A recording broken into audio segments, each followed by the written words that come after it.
అదే RTV app వార్తల్ని క్షణాల్లో చదివే అవకాశం ఉంటుంది. ఒక న్యూస్ పేపర్, ఒక టెలివిజన్ ఛానల్ మీ చేతుల్లో ఎప్పుడు ఉంటాయి. ఎచ్చెర్ల నియోజకవర్గంలో రెండు కళ్ళుగా ఉన్నటువంటి నేతలు ఈరోజు పొరుగు జిల్లా విజయనగరంకి వెళ్లాల్సిన పరిస్థితి టీడీపీ శ్రేణిలో నెలకొంది.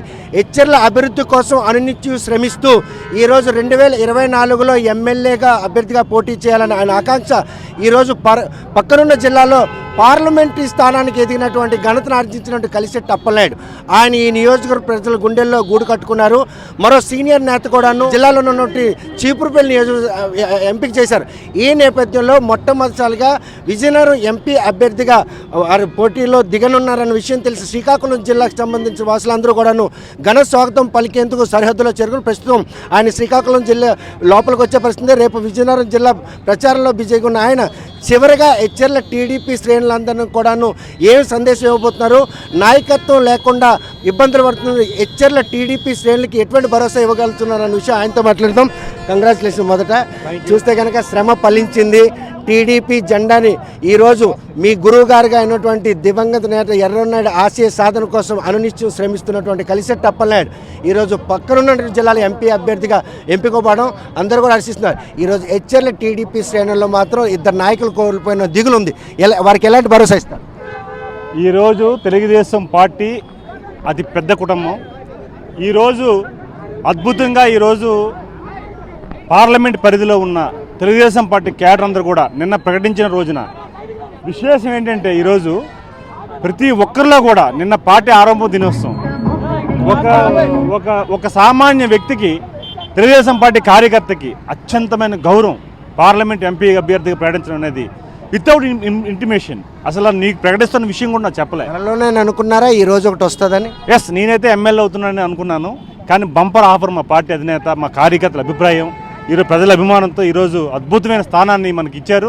ఈరోజు పార్లమెంట్ స్థానం ముఖ్యంగా ఏంటంటే అది చిన్నవారు కాదు, ఒక నీతి నిజాయితీ గల అశోక్ గజపతిరాజు గారు ఆయన ఒక వ్యక్తి, ఆయన స్థానం నాకు ఇచ్చారంటే తెలుగుదేశం పార్టీ నేను ఎప్పుడో పూర్వజన్మలో అదృష్టంగా నేను భావించుకుంటున్నాను. పార్టీ ఆవిర్భావం నుంచి ఈ రోజు వరకు ఎచ్చెర్ల ప్రజల్లో గూడు కట్టుకున్నటువంటి నాయకత్వం స్థాయికి ఎదిగారు. ఈరోజు ఎచ్చెర్ల అంటే నాయకత్వం లేని అనాథలుగా కార్యకర్తలు మారిపోయారు. పొరుగు జిల్లాకి వెళ్ళి మీరు ఎంపీగా పోటీ చేస్తున్నారు. వీరికి ఏం భరోసా? నేను ఇక్కడే ఈ ప్రాంతమే, ఈ ఊరే, ఇక్కడే ఉంటాను. నేను ఢిల్లీకి రాజైన తల్లి కొడుకే. నేను పార్లమెంట్లో ఉన్నా సరే హెచ్ఎల్ నియోజకవర్గం నాది. నన్ను మా బిడ్డగా ఈ నియోజకవర్గం ప్రజలు కానీ క్యాడర్ కానీ మా బిడ్డగా వాళ్ళు భావించుకొని ఈరోజు నన్ను ప్రోత్సహించిన అభిమానించినటువంటి వ్యక్తి ఈరోజు చేయి జారిపోయే పరిస్థితి ఉందని ఆవేదనలో ఉన్నారు. నో ఎందుకంటే పార్లమెంట్లో కూడా హెచ్ఎల్ నియోజకవర్గం భాగమే.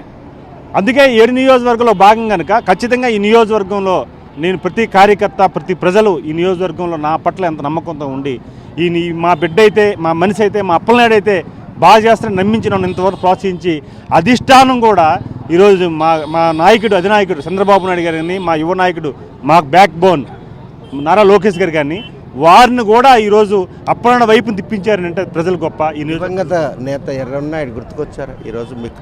యాక్చువల్గా నేను హైదరాబాద్లో వెళ్ళేటప్పుడు నాకు ఫస్ట్ మిత్రుడు పెట్టాడు, నాకు ఇంటిమేషన్ లేదు. బొబ్బులి విజయనగరం పార్లమెంట్ అభ్యర్థిగా కలిసి అప్పలనాయుడు అని చెప్పి పెట్టేటప్పుడు మాకు గుర్తొచ్చేది ఫస్ట్ ఎర్రన్నాయుడు గారు. ఎందుకంటే ఆయన ఇప్పుడు కూడా అనేవాడు, మనం కలిసిట్టి ఒకసారి చట్టసభల్లోకి వెళ్తే ప్రజలు బాగుంటారనే గుర్తు వెంటనే వచ్చింది. ఖచ్చితంగా వెంటనే నేను స్మరించుకుంటూ నేను మా నాయకుడిని లోకేష్ గారిని కలిసి థ్యాంక్స్ చెప్పడం వెళ్ళేటప్పుడు నేను ఆయనకు ఆ మాట కూడా చెప్పాను. నేను ఈరోజు బాబు గారు కానీ మీరు కానీ నాకు ఈ స్థానం ఇస్తున్నారంటే నా నియోజకవర్గం ప్రజలు, క్యాడరు, ప్రత్యేకంగా ఎర్రనాయుడు గారుతో తిరిగిన అనుబంధం ఈరోజు నాకు ఉంది. ఆ ఆనందం కలిగింది. ఎందుకంటే ఇక్కడ నాకు ఇప్పుడు కూడా ఒక మనిషి మంచి చేస్తే ఏ మనిషి నేను గౌరవిస్తా, అభిమానిస్తా. ఆ ఘటనలో ఈరోజు మళ్ళీ జనంలో ఉన్నారు.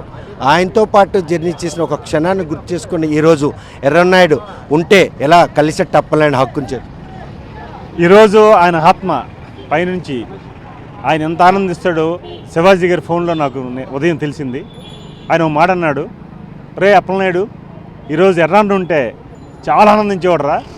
అలాగే వాడు పైనుంచి ఉన్నాడు. నేను ఆయన మాటలో చెప్తున్నా, నేను ఇక్కడ ఉన్నాను రా, నన్ను అందుకే పంపించాడు రా. ఎవరు రానప్పుడు కూడా నేను రావడానికి కారణం ఆయన పంపించాడు రా. వాడనే సంబోధన ఆయన చేస్తాడు పెద్ద ఆయన్ని. అంత అనుబంధం ఉన్నది. ఈరోజు చాలా ఆనందం కలుగుతుందిరా. మేము కూడా ఎక్స్పెక్ట్ చేయలేదు. నీ ఆశయం ఒకటి, నీ ఆలోచనలు ఒకటి, అవన్నీ కలిపి ఈరోజు అద్భుతమైన ఇచ్చారు బాబు గారు. బాబు గారు ఇచ్చిన దీన్ని కార్యకర్త ఇచ్చిన నమ్మకాన్ని ఆ నియోజకవర్గం పార్లమెంట్ నియోజకవర్గం ప్రజలు నీకు అవకాశం ఇస్తున్నారు, భారీ మెజార్టీతో గెలిపిస్తున్నారు. ఆ నమ్మకాన్ని ఏ క్షణం కూడా నువ్వు ఉమ్ము చేయొద్దురా. ఈ క్షణం నువ్వు ఎలాగైతే నువ్వు 18 గంటలు కష్టపడుతున్నావో 1 గంట కష్టపడి ప్రజలకి పార్లమెంట్ స్థాయిలో నువ్వు చెయ్యన్నారు. అది దట్టు ఇంకోటి ఏంటంటే ఈరోజు అశోక్ గజపతి స్థానంలో నేను వెళ్తున్నాను. చిన్న విషయం కాదు. ఈరోజు చరిత్ర పివి రాజు గారి నుంచి మహారాజుల కుటుంబం నుంచి వచ్చిన ఆయన అంత స్థానాన్ని నాకు ఇచ్చినప్పుడు నేను అంత బాధ్యతగా పనిచేయాలి. ఈరోజు పార్టీ ఒక పక్క, క్యాడర్ ఒక పక్క, ప్రజల ఒక పక్క, అతి ముఖ్యంగా అశోక్ గారు పెద్ద ఆయన అశోక్ గజపతి గారు ఇచ్చిన ఆశీస్సులు అద్భుతంగా ఈరోజు దాన్ని అమలు చేస్తాను. ఖచ్చితంగా దానికోసం ఆలోచించలేదు. అందుకే నేను నిన్న ప్రకటన చూసిన మరుక్షణమే ఢిల్లీలో ఒక ఇల్లు తీసుకొని పార్లమెంట్ సంబంధించిన భవన్, విజయనగరం పార్లమెంట్ భవన్ అని ఏర్పాటు చేసాం. ఆల్రెడీ ఓపెన్ అయిపోయింది. ఈ నియోజకవర్గంలో ఉన్న పార్లమెంట్ ఉన్న ప్రతి ఒక్కరూ ఢిల్లీ వెళ్తే అక్కడ అకామిడేషన్, ఫుడ్ అండ్ అకామిడేషన్ ఏర్పాటు చేశాను. నాకు ఇష్టం. అమరావతి వస్తే విజయవాడలో మొన్ననే ఇచ్చారు భవనం ఏర్పాటు చేశాను. ఇప్పుడు దాన్ని పార్లమెంట్ భవన్ మార్చాను. నా పార్లమెంట్ విజయనగరంలో 7 నియోజకవర్గం ప్రజలు ఏదో నా క్యాడర్, నా అభిమానులు అక్కడ ఉండడం కాదు. నియోజకవర్గం పార్లమెంట్లో 7 నియోజకవర్గాలు ఉన్న ప్రజలు వచ్చి ఏ పని మీద వచ్చినా సరే అక్కడ ఉపయోగించుకోవాలని నిన్ను ఇంప్లిమెంట్ చేశాను. అది నా శక్తి అంటే కేవలం కార్యకర్తలు, నాయకులు ఇచ్చే భరోసా. ఈరోజు అధిష్టానం ఒక సామాన్య కార్యకర్తకి నేను వాస్తవంగా చెప్పాలంటే ఒక్కో సందర్భాల్లో నేను గట్టిగా చెప్తున్నాను, ఆనందంగా చెప్తున్నాను, ధైర్యంగా చెప్తున్నాను.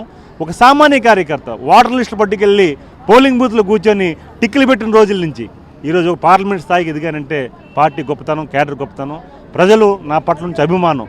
అందుకు వారికి ఇప్పుడు కూడా రుణపడి ఉంటాను. పొత్తుల్లో భాగంగా ఈరోజు చూస్తే కనుక పార్టీ అధినేతలే పొత్తుల్లో ఒక సఖ్యత ఉంది, కానీ క్షేత్రస్థాయిలో మాత్రం పొత్తులపై ఇంకా అనిశ్చిత నెలకొని ఉంది.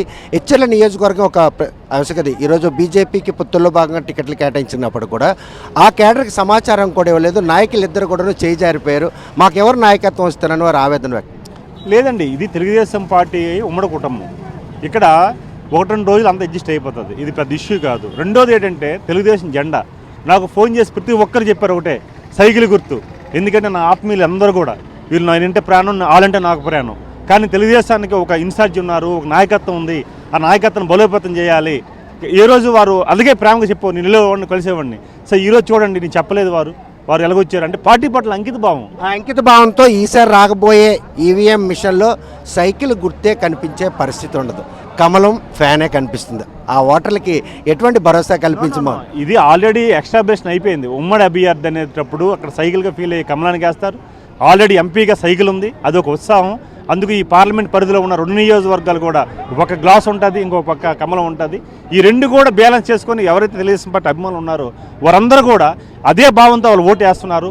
ఈరోజు 7 నియోజకవర్గాలు నేను చెప్తున్నాను, ఎంపీగా నేను భారీ మెజార్టీతో గెలడంతో పాటు 7 నియోజకవర్గం ఉన్న ప్రతి అభ్యర్థి కూడా ఖచ్చితంగా గెలిచాడని నేను విశ్వసిస్తున్నాను, నమ్ముతున్నాను. చూస్తే ప్రస్తుతం మాత్రం ఏదైతే రాజులు చేతుల్లో ఉన్నటువంటి ఆ ఎంపీ స్థానం ఈరోజు ఒక సామాన్య కార్యకర్తకు వచ్చిందన్నటువంటి చరిత్రను తిరగరాసి ఘనతను ఆర్జించినట్టు కలిసెట్టి అప్పలనాయుడు. ఎచ్చెర్ల కాన్స్టిట్యున్సీ కూడా విజయనగరం పార్లమెంటరీ పరిధిలో ఉండడం తనకు ప్లస్ పాయింట్ అవుతుంది. ఇటువంటి తరుణంలో ప్రస్తుతం మాత్రం తన ఎంపీ స్థానంతో పాటు ఆ 7 నియోజకవర్గాల్లో గెలిపించుకొస్తానన్నటువంటి భరోసానిస్తున్నారు. ఎవరికైతే ఎచ్చెర్ల కాన్స్టిట్యున్సీలో టీడీపీకి నాయకత్వం లేదని మదన పడుతున్నారో వారికి మాత్రం నేను లోకల్ ఎచ్చెర్ల కాన్స్టిట్యున్సీ కూడాను నేనే లీడ్ చేస్తాను, మీరు ఎవరు కూడాను దిగులు చెందక్కర్లేదు. పొత్తుల్లో భాగంగా బీజేపీకి ఇచ్చినటువంటి ఆ స్థానాన్ని ఘన విజయంతో గెలిపించుకొని ఈరోజు ఎచ్చెర్లతో పాటు విజయనగరం జిల్లా ఎంపీగా కూడా గెలిచి పార్లమెంట్లో అడుగెడతానన్న ధీమా మాత్రం వ్యక్తం చేస్తున్నారు. ఇదంతా కూడా దివంగత నేత ఎర్రనాయుడు ఇచ్చినటువంటి ఆశీస్సులే తనకు శ్రీరామ్ రక్షగా భావిస్తున్నారు. వీడియో జర్నలిస్ట్ రామకృష్ణతో సత్యం, RTV శ్రీకాకుళం. మరిన్ని వీడియోస్ కోసం ఛానల్ ని సబ్స్క్రైబ్ చేయండి. లేటెస్ట్ అప్డేట్స్ కోసం వాట్సాప్ ఛానల్ ని ఫాలో చేయండి. అండ్ లింక్ డిస్క్రిప్షన్ లో ఉంది.